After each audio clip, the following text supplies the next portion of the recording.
शब्द बोलू इच्छिते.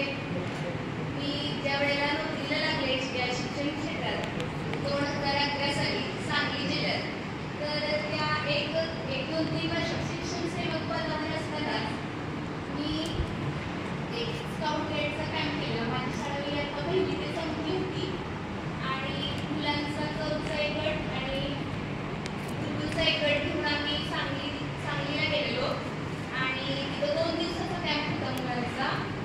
खूप सुंदर असं आम्ही त्याच्यात कार्य केलं.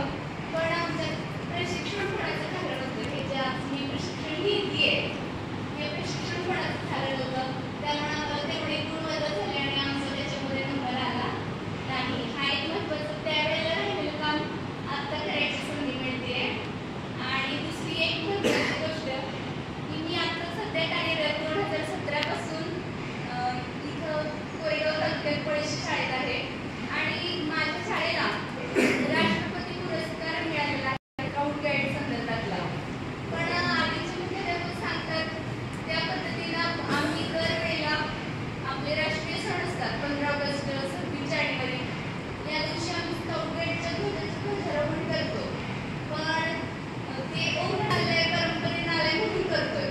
तर त्याचं नक्की कारण काय किंवा ते कसं करावं किंवा ते अजून चांगल्या पद्धतीनं कसं छान करता येईल हे मला तर खरं तर शिकायचं होतं आणि ती संधी मला लाभलेली आहे.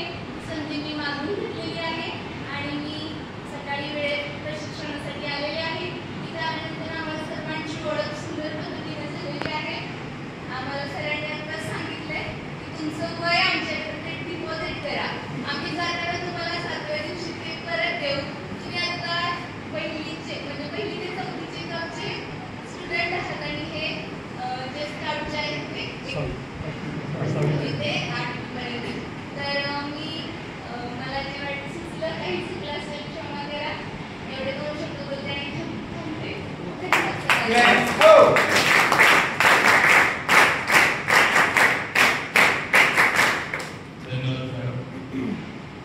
पहिल्या दिवशीचे हे प्रशिक्षणार्थी आहेत सर.